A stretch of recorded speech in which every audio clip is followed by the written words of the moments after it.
Sementara itu pemirsa, 7 orang yang diperiksa KPK di Mapolres Pemalang dibawa ke Jakarta menuju gedung KPK. Salah satunya istri Bupati Pemalang, Nur Faizah Mainovi. Nur Faizah mengenakan rompi putih bersama 6 orang lainnya naik ke dalam bus setelah 18 jam diperiksa KPK. Selain Nur Faizah turut dibawa Camat Pemalang, Prasetyo Widian Moko, orang kepercayaan Bupati Haris Jayantaka, Kepala Dinas PUPR Joko Tri Asporo, dan Ajudan Ketua Tim KK Vera, serta Kepala Bagian Umum Setda Eko Daryanto. Setelah sejumlah pejabat lainnya yang sebelumnya diperiksa diperbolehkan pulang. Sejumlah pertanyaan diajukan penyidik berkaitan dengan identitas, tugas pokok dan fungsi, serta sejumlah kegiatan dan proyek yang dilaksanakan dinas yang dipimpin.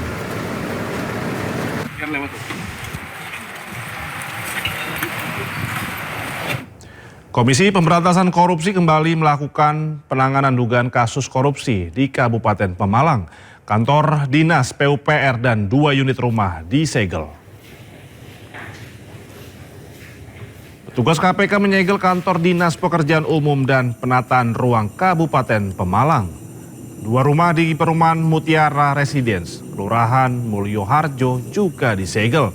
Sementara itu istri Bupati Pemalang berinisial NFM terlihat keluar dari pendopo didampingi 3 petugas KPK. NFM sempat melambaikan tangan kepada wartawan tanpa memberikan keterangan sebelum masuk ke mobil petugas. KPK belum memberikan keterangan resmi terkait perkara yang sedang ditangani.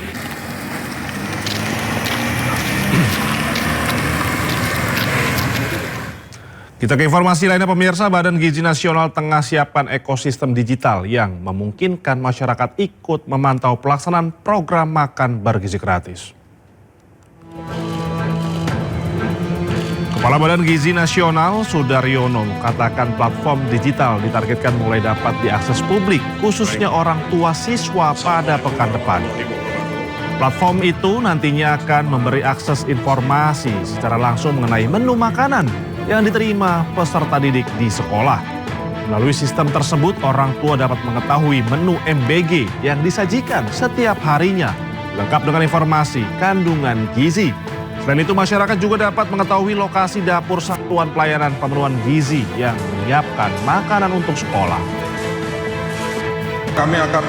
Kami akan umumkan di momen berikutnya, ya, bagaimana publik bisa ikut terlibat mengawasi menu MBG ini, mengawasi makanan yang dibagi ini. Kami harapkan per minggu depan kami harapkan akan bisa diakses oleh seluruh orang tua siswa. Jadi orang tua siswa bisa mengakses by system, itu kemudian anaknya sekolah di mana, karena sekolah itu dapat makan MBG yang menunya apa, dan kemudian menu itu dimasak di dapur yang mana, dan kepala SPPG-nya siapa. Jadi pihak terkait atau stakeholder bisa mendapatkan informasi itu. Dalam hal ini, pemerintah memastikan program MBG tetap menjadi salah satu program prioritas nasional meski terjadi pergantian kepemimpinan di BGN. Di bawah kepemimpinan baru, pemerintah akan memusatkan perhatian pada peningkatan kualitas layanan.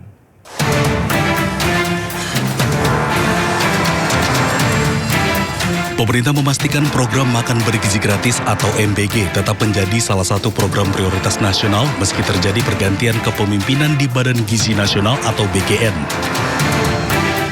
Pergantian kepemimpinan dari Nanik Sdean ke Sudaryono mencerminkan komitmen Presiden untuk menghadirkan kepemimpinan yang mampu memperkuat kolaborasi lintas sektor sekaligus mempercepat penyelesaian berbagai persoalan di lapangan.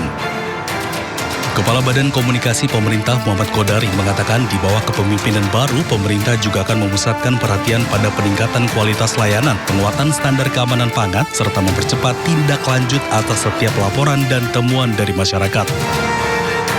Pergantian pimpinan di BGN sama sekali tidak menggeser, apalagi menyurutkan komitmen utama pemerintah. Program MBG tetap dan akan terus menjadi investasi terbaik kita untuk menjemput cita-cita besar Indonesia Emas 2045. Pemerintah optimis penyempurnaan yang dilakukan secara bertahap akan membuat pelaksanaan program MBG semakin efektif, tepat sasaran, dan memberikan manfaat yang lebih besar bagi masyarakat. Tim Liputan iNews melaporkan. Ya pemirsa, Jumhur Hidayat, Menteri Lingkungan Hidup, menangis ketika menutup konferensi Sungai Indonesia di Mojokerto.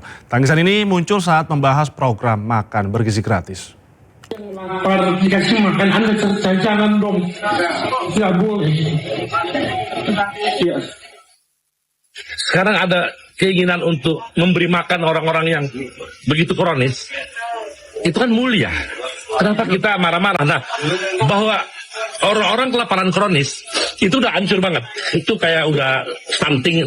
Tapi yang setengah kelaparan kronis kan ada juga, yang tadi makannya mungkin seminggu cuma 2 kali, itu 3 kali. Tapi yang makannya 3 hari sekali atau 2 hari sekali juga ada. Itu juga kurang makan juga. Itu mungkin bisa 50, 60, 70 juta orang. Dan itulah yang menjadi subjek bagi distribusi MBG sebetulnya. Bahwa ya dalam pelaksanaannya terjadi penyimpangan, itu bukan saja urusan MBG. Urusan manapun banyak terjadi penyimpangan. Jadi sebetulnya kita hajar penyimpangan-penyimpangan itu, tapi programnya jangan. Kalau Anda menghardik program orang yang lapar diberi makan, Anda berhadapan dengan saya. Sementara itu, Menteri PPN Bappenas Rahmat Pambudi menegaskan program MBG lebih mendesak daripada lapangan pekerjaan. Apakah MBG itu penting? Penting sekali. Apakah MBG lebih penting dari memberi lapangan kerja? Saya mengatakan MBG lebih mendesak daripada lapangan kerja. Tetapi dikatakan, katanya MBG lebih penting daripada lapangan kerja. MBG penting, lapangan kerja penting, tetapi MBG lebih mendesak. Ada yang bilang, tolong kasih kail, jangan ikan. Kalau dikasih kail, sudah keburu mati. Cobalah lihat saudara-saudara kita di ujung pelosok desa kita. Mereka lapar, mereka kelaparan. Ketika saya harus mendampingi Pak Presiden meresmikan sekolah rakyat, anak-anak kita SMP, SMA tidak bisa baca tulis. Dan itu banyak sekali. Saya tidak ingin mendiskusikan ini terlalu panjang, tidak enak dibuka, tapi nanti Pak Sony harus bilang apa adanya. Itulah yang kita hadapi pembangunan kita ke depan.